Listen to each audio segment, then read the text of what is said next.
Howdy! This here's Professor Udi Guru. Today's topic is, what is lucidity? So, let's shed some light on lucidity. That's what lucid means, Lux is, before it was a dish soap, it was a Latin word that meant light. And it still does for all you Latin speakers out there. So let's just have a little old sit down talk about lucidity. What is it really?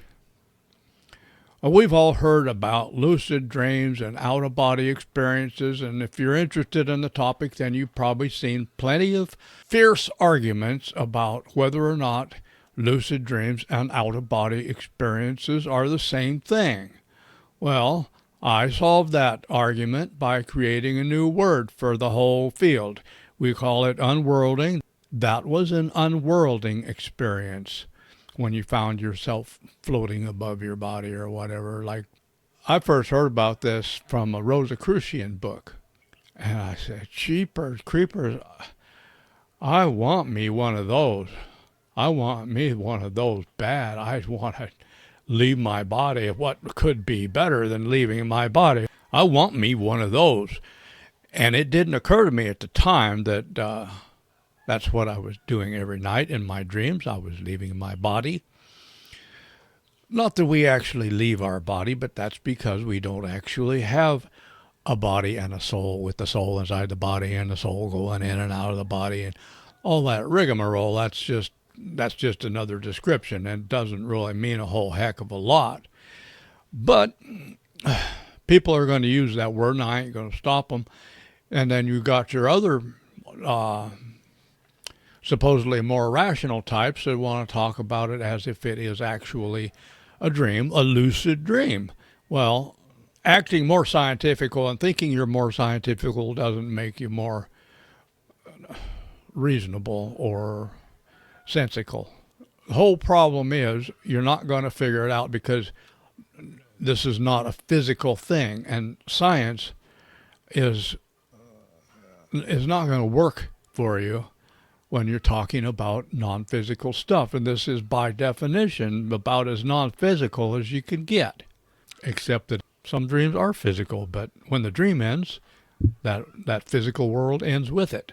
So anyway, unworlding can refer to OB, out-of-body experience, UBI, whatever you want to call it, lucid dream, and everything in between. So it's a good word because I've heard more than enough sentences ruined by the phrase lucid dream or out-of-body experience. We need a word for this. Personally, I think they're the same thing, but I don't want to argue about it. The situation is that the techniques for learning or achieving a lucid dream are the same as the techniques for learning or achieving an out-of-body experience. That is very strong evidence that they're, at some basic level at least, the same thing. And so let's just call it all unworlding and not worry about it. Now here's an interesting fact. Some out-of-body experiences are not lucid. So what is lucidity? Well, we're going to talk about that. One of the things I like to do, and this will increase at least it will increase my likelihood of having a full-blown, conscious, unworlding, lucid, in other words. They should just say conscious instead of lucid. I don't know. We'll get into that. Here's one of my favorite methods of increasing the likelihood of getting unworlded. You lay down when you're not sleepy. This is the important part, when you're not sleepy. You can do this when you are sleepy, but you'll go to sleep. And, there's all kinds of excuses. It's too hot. I don't want to lay in my sweaty bed inside the mosquito net because I have a mosquito net, which just makes it even warmer. I'm not sleepy. That's the worst excuse because you're supposed to do this when you are not sleepy. It's called little sleeps or micro sleeps. You go into the borderline of sleep, which is a place called the Urumara, and you pay attention. Just pay attention. That's all you have to do. And then wake up and ask yourself, what did I just experience? Whether or not you can remember it or not, that's up to you. You got to have good so-called dream recall, and that may be a good topic for another movie.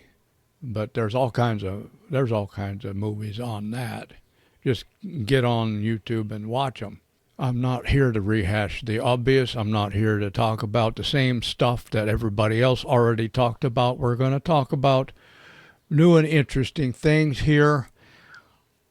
I learned about so-called little sleeps by doing a breathing exercise that we used to call it rebirthing back when I was doing it. But there's different people who talk about this, including me. There's also a movie about Get High on Air.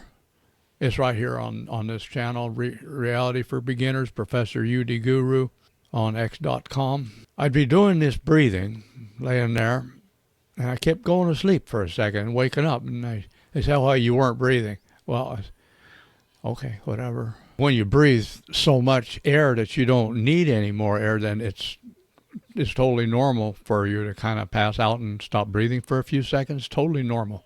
Because if you go like that continuously, you're going to get more oxygen than you need. And then you need to be lying down because you'll probably pass out and you don't want to fall down, hit your head on the coffee table or the stereo or the dog or something. It might hurt the dog. If you're dumb enough to do this standing up, then you're probably a teenager, because they got these, hyperventilation challenges on YouTube, which you can watch if you want to see some teenagers doing stupid stuff. But yeah, if you change your pattern of breathing very much or for very long, you should be lying down, because just about any change in the style of breathing is going to change your state of consciousness, and your state of consciousness is the place where you exist. So if you change your breathing, you're going to change your state of awareness, and you don't know where you're going to end up. Basically, what happened to me was I would go to sleep and I'd hear these words, or I'd see these little scenes, and then a couple seconds later I'd wake up and I'd say, well, I had this little dream, and the guy said, I just don't pay any attention to that stuff. We're trying to have a rebirthing here, because they're trying to make you remember birth traumas and stuff. And geez, I don't recall being born. Why would I even want to? Who would come to this planet voluntarily? I mean, I don't know who made me do it, but supposedly I chose to. Well, yeah.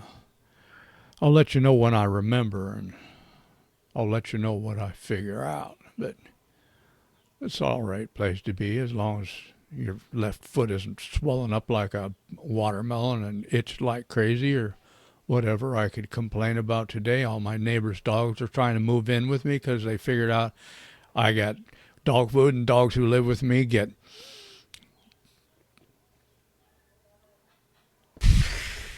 fed twice a day. Fed twice a day? Yeah. So I got all these little monsters. I got about 6 or 7 dogs of my own, and plus all these other dogs are trying to move in with me. Well, I forgot why I got started on that topic, but I thought you might want to know. Anyways, they were all born here, so that's part of the problem. And my wife gave them to the neighbors. I said, don't give those puppies to the neighbors. They'll just come back. That's why I got 7 dogs.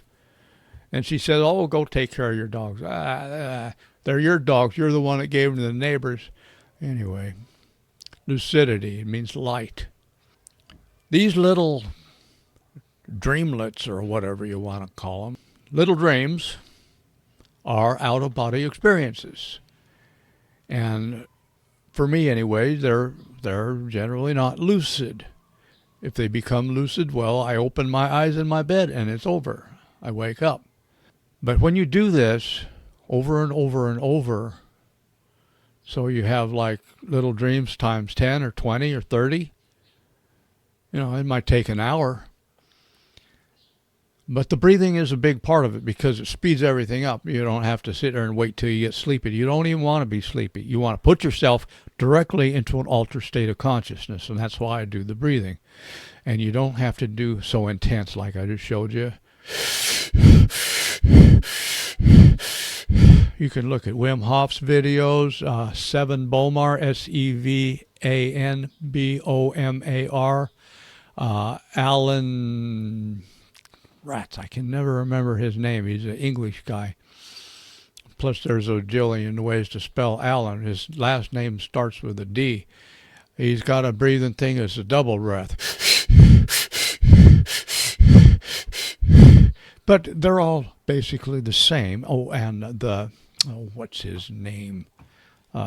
Cheapers, creepers. It's not primordial. Anyway, he's a psychologist guy. He's got a Scandinavian name. Anyways, they all talk about this intense breathing and using it as an altered state of consciousness. And I don't go for any of the dogma that goes along with it. The breathing is the point, and the altered state of consciousness is the point. And that's what I do. That's how I go to sleep at night. Or if I want to take a nap, I could lay there and think about my day and not be able to go to sleep. Or I could go... And you notice you don't have to do it with that intensity, because that intensity may or may not keep you awake. It probably won't, actually, but it might. So the point is disproportionality between the intake and the exhaust.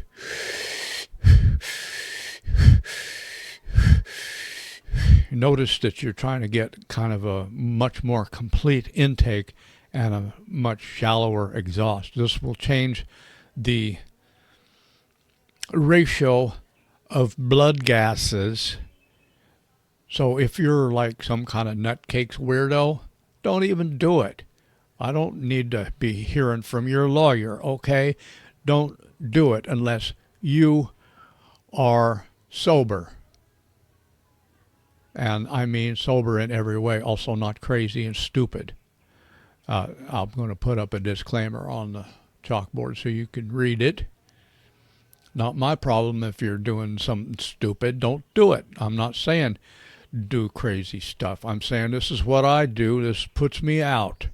And I go out for a few seconds. I wake up. What did I do? What did I do? Well, I've had all kinds of experience like this, and they only last a few seconds generally, or sometimes I just go to sleep. For example, I'll see myself often a blue me. I don't know why blue, but wearing this hat or a hat like it, because I've worn hats like this, and it's kind of a symbol of my real self, the real me. I call it limber luck. It's just for fun. So oftentimes I will see this other me, and it's like so brief. You really gotta. It has to be your first thought when you wake up. What did I just experience? I don't use the word dream very much because it's misleading. It's an experience. All experience is made the same way. All experience is real. That's what makes it an experience. Experience and reality are the same thing. I remember one time this blue fellow was sitting over on a counter, like a kitchen counter or something. He's just sitting on it. And he pointed at me, suddenly pointed at me, and that's when I wake up, okay? Oftentimes there's be like this jolt, you hypnagogic twitch, but sometimes it happens in the so-called dream, and sometimes it happens in the real, so-called real world, or both. And oftentimes you can't tell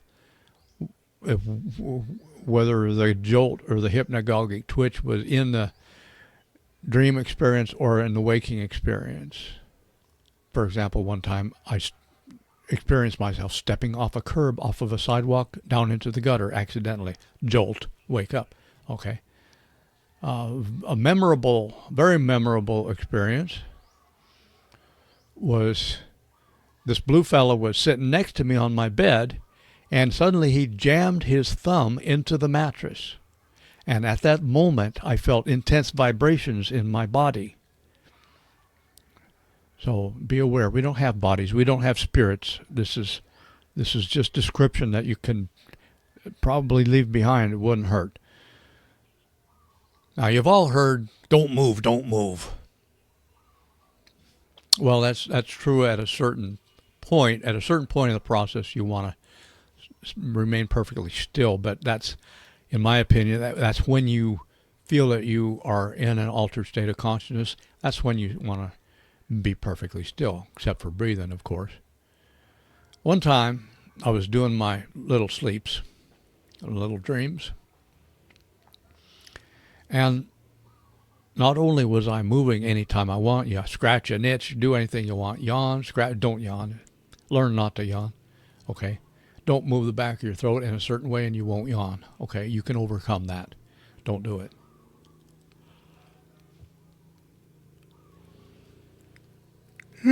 It's in the back of your throat. If you get in a yawning fit, which I did for 2 days once, it was very unpleasant.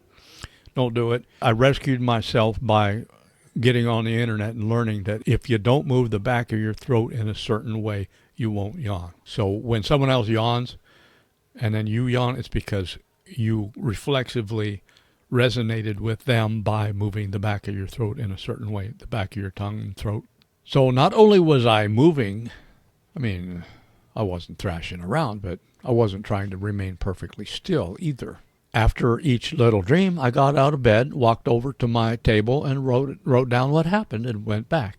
Sometimes it's a dream, sometimes it's just words, sometimes it's a scene.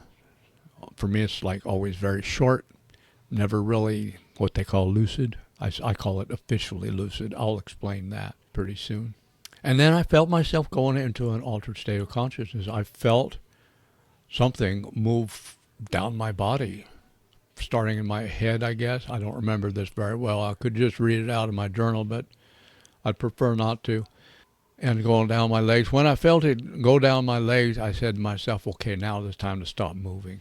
I had gone into sleep paralysis, which I had been trying to do for months and months and months.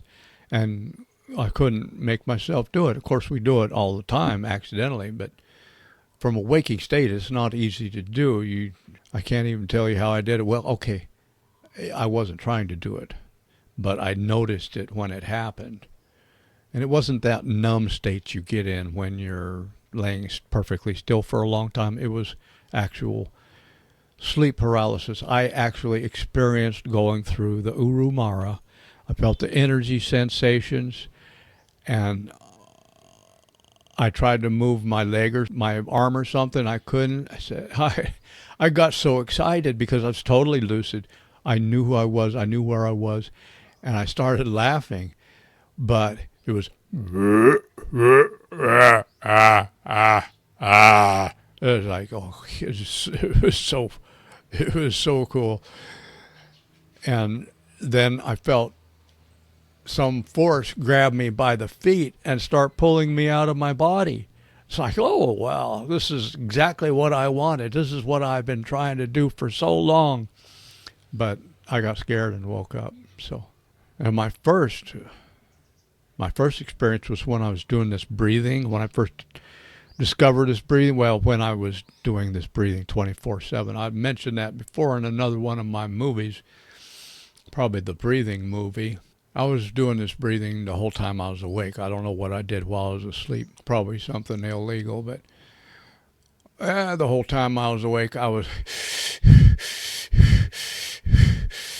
My friend said, are you sure you should be breathing that much? And I said, yep, because I was so happy. I didn't want a cigarette. I didn't want nothing. I just wanted to breathe. I didn't mind that I had no money and food, It's just like, it's like total mind-blowing enlightenment.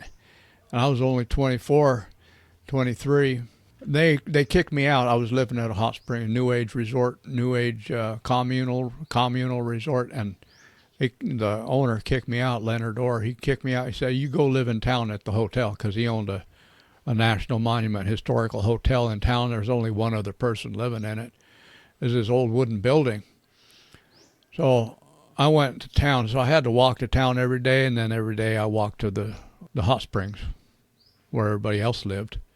While I was doing this breathing, I was always vibrating, and I just loved it. I mean, I didn't even want to smoke nothing. I don't want to talk about stuff that you're not supposed to smoke because I don't want to talk about it, but I don't anymore. But at that time, that was a long time ago, I always wanted to. And then when I was breathing, who would even want to? This is better. This is way better. I felt like I was alive for the first time in my life. I could lie down and instantly go to sleep. Which I was not a nap person ever in my whole life. I never, ever took naps, including when I was a small child. I hated it. It was the worst experience of my life. My mama says, lay down on the couch and go to sleep. I said, I'll lay down on the couch and be miserable if you want, but I won't go to sleep. Another thing about this period of time, I did this for a month, breathing continuously like that. I call it the breath of flight or the buzz breath. I think right now I prefer the buzz breath because it's less ostentatious sounding, less new agey sounding, and kind of gets to the real meat of the matter, which is that it changes your state of awareness, changes your state of consciousness, so you're in an altered state of consciousness instead of your usual humdrum, mundane, I want a peanut butter sandwich kind of attitude.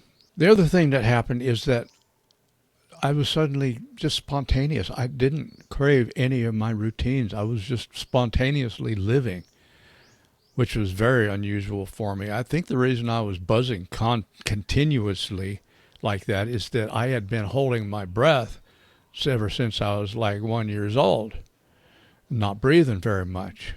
So just out of the blue, for no particular reason, one day I decided, well, in the middle of the day, which is not normal. I went to town, which is a town of 300 people in one hotel with one person living in it, two people living in it.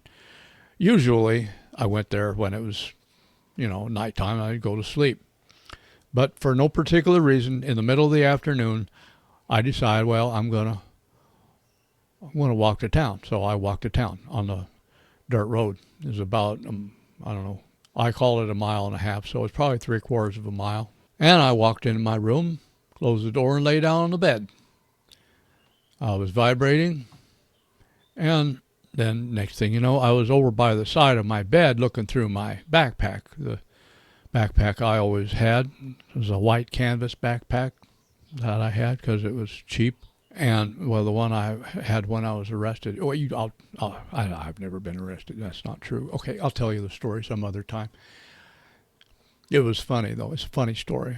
Is as nonviolent as you could get. Okay, both times. Both as nonviolent as you could possibly get. Okay, I'll tell you those stories sometime. You'll like them. Because I was, in my early 20s, I was about as retarded as you could get, which generates lots of stories that I could tell now. So I'm looking through my backpack, which is sitting on the floor, leaning against the bed, and I found a $20 bill, and then I said to myself, now hang on here. I don't have no $20 bill. I don't have any money. And I looked up, and there's my body lying in the bed right in front of me. And I freaked out and jumped back into my body and woke up. So that was my first unworlding, classical unworlding. The second was, 10 years ago. It's when I was creating my website and my Facebook group and all this ridiculous nonsense that basically destroyed my practice. I was doing pretty good until I started acting like some big shot with, never mind. Let's just say I'm no good at this. It happens every once in a while, though, and I like to talk about it because my dogs won't listen, so I'm going to tell you. It don't matter how much I feed them. They still won't listen to me tell my life story. What's wrong with those dogs? Jeepers creepers. So I started my practice. First, I finished my book called Meetings of Possible Ways. Now, this is a book that I've been writing in my head ever since I lived back in the hot springs when I was 24. I used to sit in the hot springs tubs outdoors, and it's a natural water hot springs, and preach to anyone who would listen. And so I want to write a book called Meetings of Possible Ways. And I finally said to myself, well, okay, For years I'd been saying, well, I'm going to be conscious and aware 24 hours a day, 7 days a week. Because Robert Monroe, who wrote Journeys Out of the Body, said that he was like that he got so good at it, he was always aware of everything that happened to him while he was asleep. He had all these amazing experiences, which he cherry-picked and wrote some books about that people torture themselves with. And we'll get to that topic sometime. So I said to myself, okay, for years now, I've been saying that I'm going to have this unworlding practice when I retire. And I retired when I was like 48, and then I continued to do stuff obsessively, write books and do research and stuff, and I was busy. And then one day I said, okay, I'm going to give this hobby up because it's stupid. Genealogy. And genealogy isn't stupid, but it's, depending on how you look at it, it's kind of unending and rather pointless. And I said, this just blossoms and balloons and becomes more and more time consuming, and it does not become more and more fulfilling. So I'm going to stop. I'm going to write Meetings of Possible Ways. And when I finish that book, I'm going to start my practice, and I'm going to become aware 24 hours a day of what I'm experiencing. And I'm going to know who I am 24 hours a day. So I wrote the book.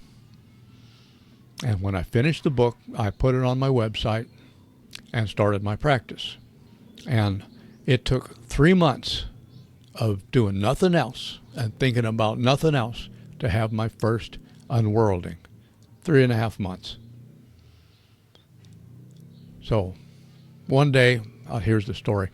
One day I'd been asleep upstairs, and I went downstairs to another bed that wasn't being used. And I lay down on this bed and went back to sleep. It was early morning, like 4 o'clock in the morning when I went downstairs. And after a while, I woke up sitting up in my bed. Why was I sitting up in my bed? I never wake up sitting up in my bed. That's silly. Why would anybody wake up sitting up in their bed? So I laid back down. But my body didn't stop at the bed. Basically, I fell out of the bed. I missed the bed or something. I don't remember exactly how, but I found myself floating next to the bed. Yeah, I said to myself, well, I'm falling out of the bed. I guess I'll just keep falling because the bed's not very tall and I probably won't get hurt very much. And then I find myself floating next to the bed. I say, yippity-doo-dah, I'm having me my first unworlding experience in like 30 years and 40 years. I don't know how long.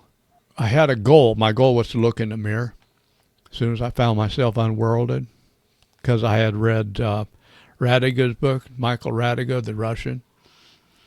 And he said, you got to have a goal. Okay, my goal was to look in the mirror. So the mirror was in the next room. So I floated on into the next room, looked in the mirror, wasn't what I expected to see. And then I walked up the stairs. And on the way up the stairs, there was a piece of rebar sticking out. And I said, that's kind of dangerous, the way that's just sticking out into the stairway like that. So I bent it with my hand. I bent it back. Of course, there was no such thing on the stairs, but there was in this unworlding experience. So some people could say, oh, it's just a dream.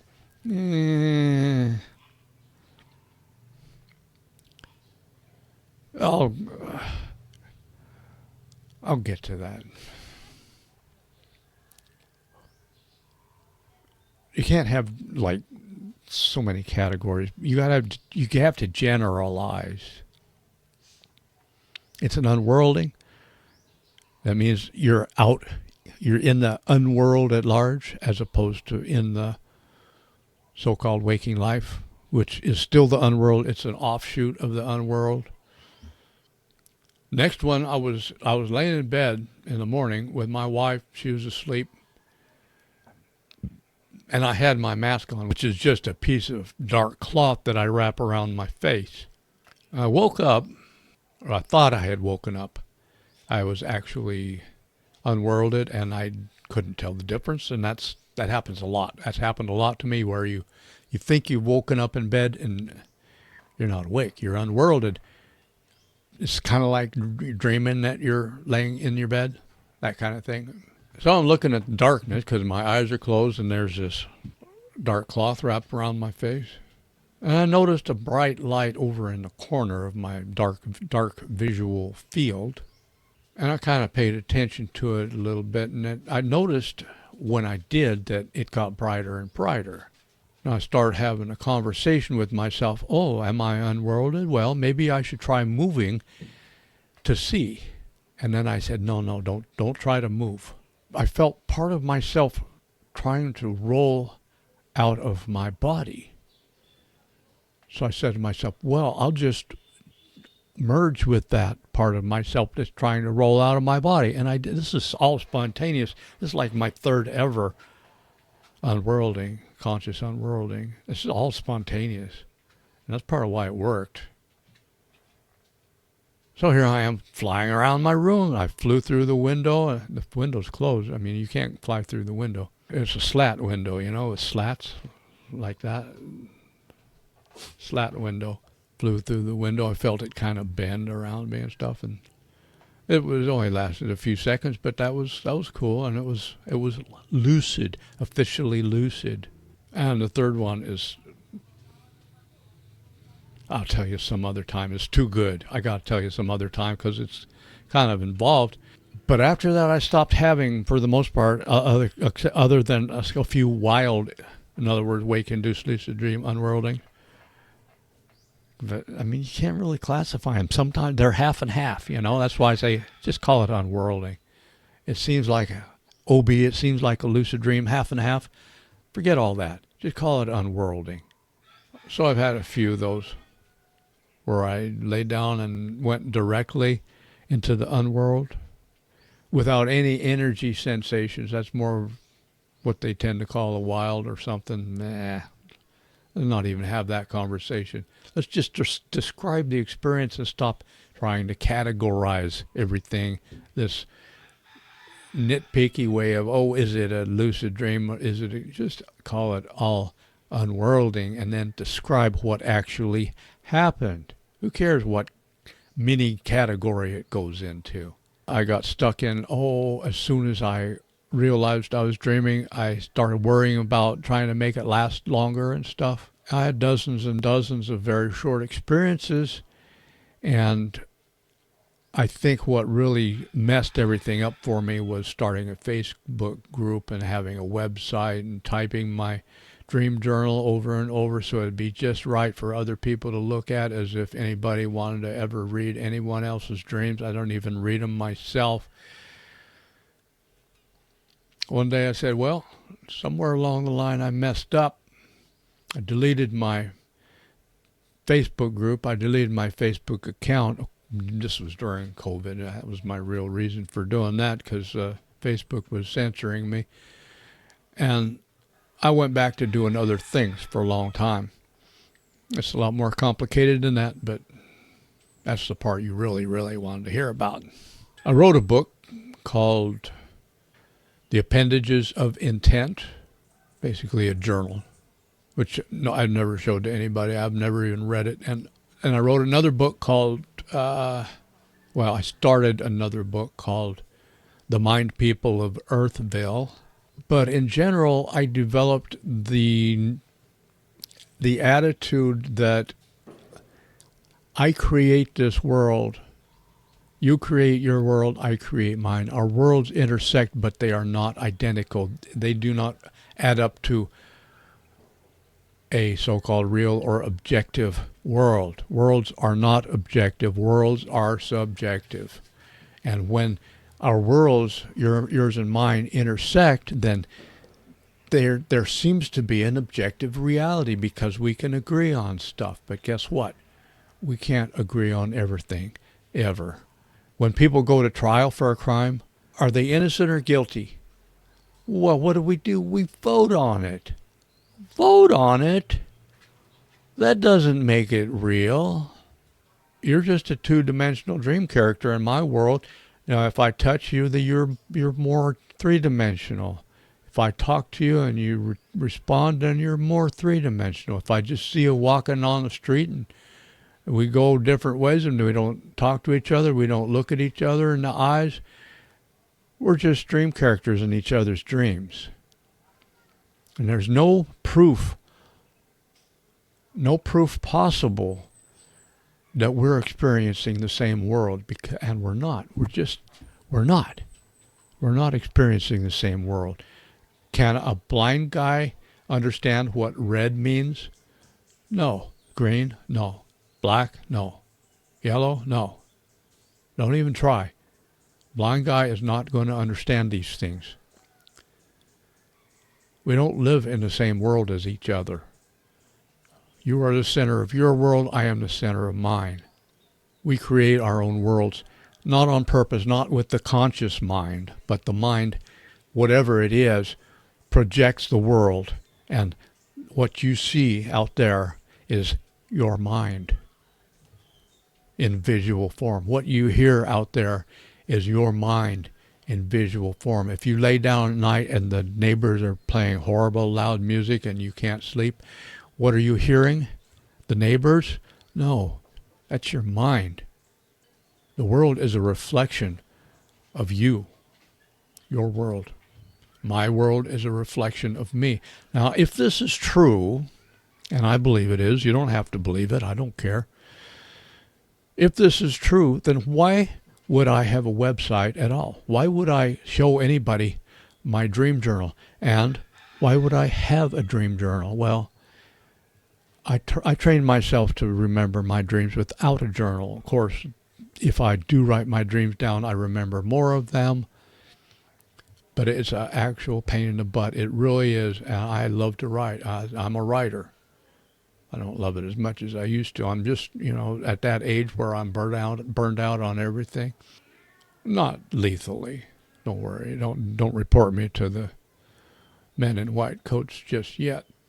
I tried to stop seeing my so-called dreams and unworldings as a collection, a hobby, or something to brag about online, although I still enjoy doing it. And I tried to switch over to the attitude that this is my life, this is my experience. This unworlding is an experience that I want to have and enjoy. Experience for its own sake, without all the attachments. I read an ancient book on lucid dreaming once that had a modern Tibetan monk commenting on it. And he said, this modern guy, Tibetan monk guy, he said, never cling to any experience. And I think about that. Every time I think about my dream journal, all you have to do is mull over, M-U-L-L, mull over your dream when you wake up. It has to be the first thing you think about. Do not move. Do not open your eyes. What did I just experience? The more you do this, the more you will remember. You go over every detail, every day. Try to get it in the right order. Try what happened before that, what happened before that, what happened before that. Do all this before you move. It gets harder and harder for me because first thing I think about when I wake up is peeing. And I wake up a lot. But try hard to not move, not open your eyes, and not think about anything except what did I just experience. And then go over all the details before you move, before you get out of bed. So if you don't have a good dream recall, and you can't do it any other way, or if you want to have a dream journal, I mean, if that's what you want to experience, getting up out of bed and writing down your dreams, then do it. I did it forever. My pile of dream journals in spiral notebooks is like 2 feet tall, and I only write on one side of the paper, but I saved them all. Now my wife's using them. She's writing on the back of the paper. She wrapped some Christmas presents in them. I said, hey, that's personal. You can't wrap Christmas presents in my dream journal.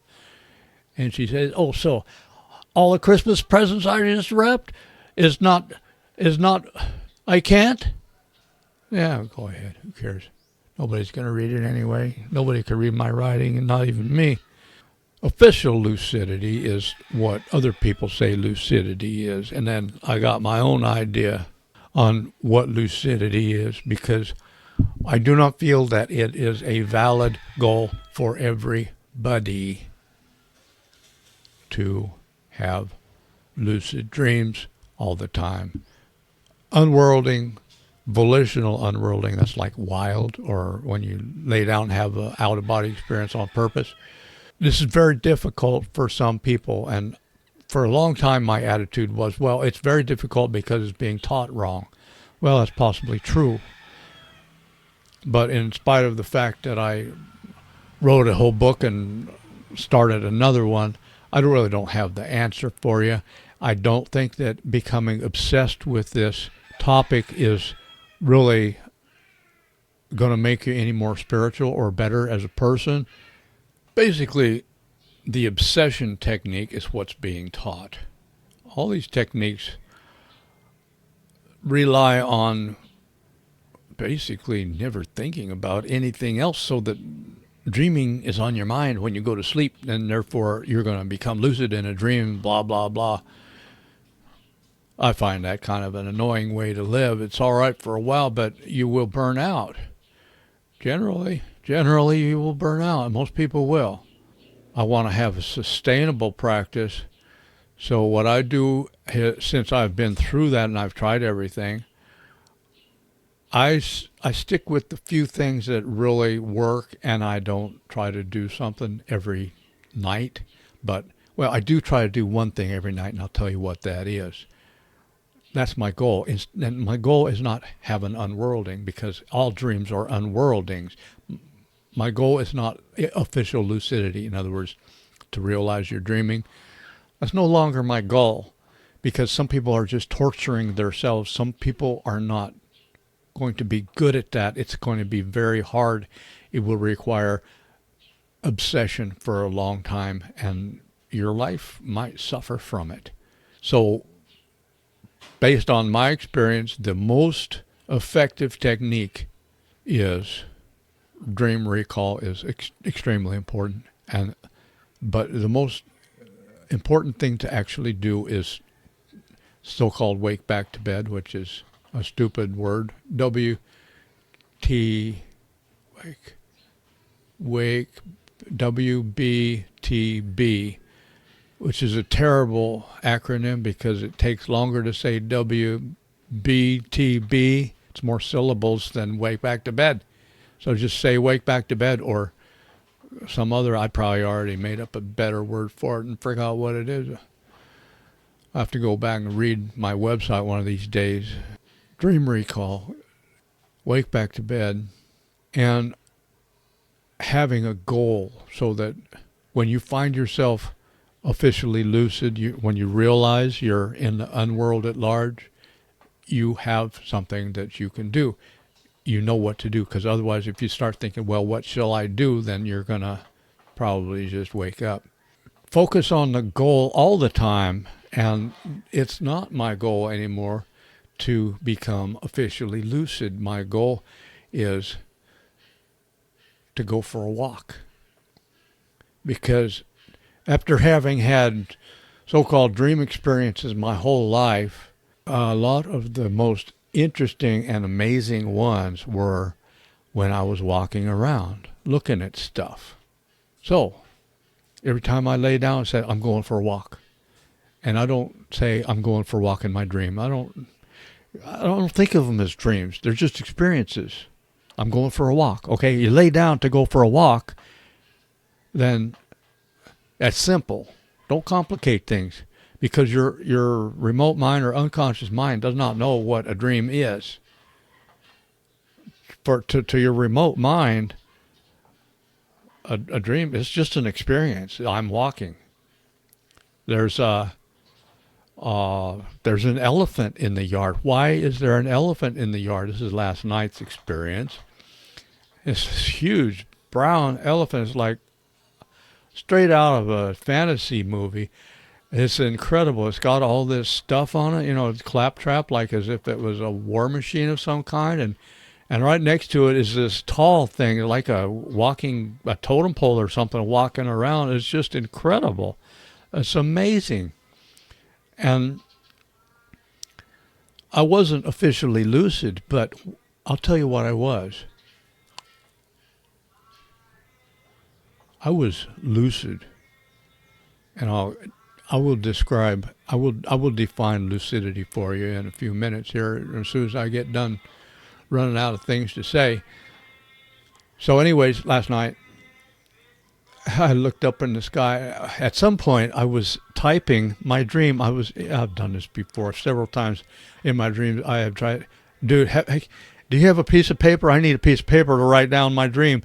And I'm in this dream saying, hey man, you got a white can I write on your white t-shirt? I don't have a piece of paper to write down my dreams. So last night I was typing my dream on a computer or something, and then I was outside, and I can't get this all in order, but I was outside. I said to myself, it's midnight. Why isn't it dark? I don't understand. This is just wrong. What is going on? I never did realize I was dreaming. If I had, they'd call that a dialed dream. I can never remember the right word, so I just say induced. Induced is the wrong word. Dream, dialed, D-I-L-D.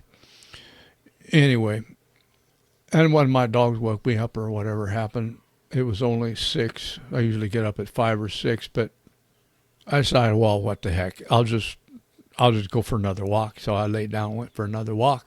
And I do recall really, really clearing my mind and focusing on it. And I recall saying to myself, well, I feel like it'll be hard to go to sleep. And that's what you want to feel like. With weight back to bed, you want to feel alert when you lay back down. But not thinking about your day, not thinking about the stuff you have to do tomorrow, etc., etc. And I recall focusing my intent and clearing my mind and knowing that I wanted to go for a walk. And really, really focused. Intent is hard to find. True intent with a capital I. The conscious mind doesn't know how. The conscious mind has good intentions, bad intentions, whatever. They're just intentions, but intent with a capital I, you get what you want. And what I wanted was another lucid experience. And I'm not talking official lucidity. Of course I want that. Everybody wants that. But that's not my goal because it's just too frustrating. I had amazing experiences last night that just blew my mind. And I woke up again because during each of the two so-called dreams, the first one and the second one, I told you the first one, I don't remember the second one right at the moment. During each of the two experiences, I knew who I was, and that is a form of official lucidity. There's two forms of official lucidity, or you might call them tests. One is you know you're dreaming, one is you know who you are. I did not have the first one, but I did have the second one. In both these dreams, I knew who I was. In a lot of dreams, you don't have no idea because you aren't you. You know, and that's, I've told you before, that's why we go to sleep. You have to go to sleep because it takes too much energy to hold your world together. You got to release your world, let it dissolve the world, go to sleep, have some dreams, be someone else. And then when you can get it back together, you put your world back together and go back for another try. That's called the next day of waking existence.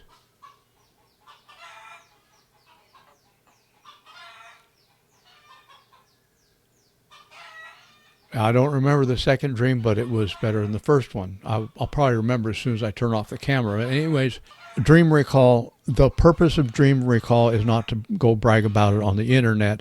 The purpose of dream recall today is so that you will remember your dreams tomorrow because they are real experiences. While you're in them, they're real, and that means they're real. Can't take a picture of them, blah, blah, blah. So what? They're real experiences, and if that's what you're into, then nothing wrong with that. Now, I've told you what official lucidity is. That's what everybody else calls lucidity. As in, that movie Inception that I watched twice and hated twice. I don't know why everybody likes that movie. I didn't care for it. It was too long, and I just didn't care for it. I have my own definition of lucidity. Lucidity has 3 definitions, so I guess you might say it's 3-dimensional. Height, depth, and length. Length is duration. How long is the dream? How long does this experience last? That's one aspect of what I call lucidity, the kind of lucid dream that I try to have all the time, every night. How long is it? You want it to last. You want duration. Okay? Height, depth, and length. Length is duration. How long did the dream last? How long could you keep that world together? Because that's our goal. That's life. That's what life is. You want to live a long time, right? That's everybody's goal, is to live a long time and not die tomorrow or today or the day after tomorrow. I want to live. I want to live forever. I want to live a long time. I wish I could just live forever. I wish they'd invent immortality. You probably don't. You'd probably be sorry if you try to become immortal. But anyways, height. What's that? Well, that's ecstasy. How high do you get? Like the dreams I had last night. Very ecstatic dreams. Ecstatic. I'm trying to remember the second dream I had last night. It was just before I woke up. And anyway, it doesn't matter. As they say, never cling to any experience. The point is not to remember it forever. The point is not to be the next Robert Monroe or the next Stephen LaBerge or whatever. The point is to have the experience and appreciate the experience while you're having it. That's what experience is all about. Experience your experience. Be aware while you're having the experience. That is what experience is all about. Not getting on some Facebook group and bragging about your lucid dream. So I talked about length and height. Now what's depth? Depth is relevance, personal relevance. Okay. What does that dream mean to you? Does it relate to you? Does it... I'm just going to say it. Do you give a rat's ass about what happened in that dream or not? So these are the 3 dimensions of lucidity. Relevance, duration, and the other one. When that camera's on, my memory just goes blank, blankety blank, blank, blank. Duration, length, width, depth, relevance, height. Oh, highness. You could call it highness. Your Highness. And that's all I wanted to talk about today, and then some. So thanks for showing up. This is Professor U the Guru. I'll see you next time. Bye-bye.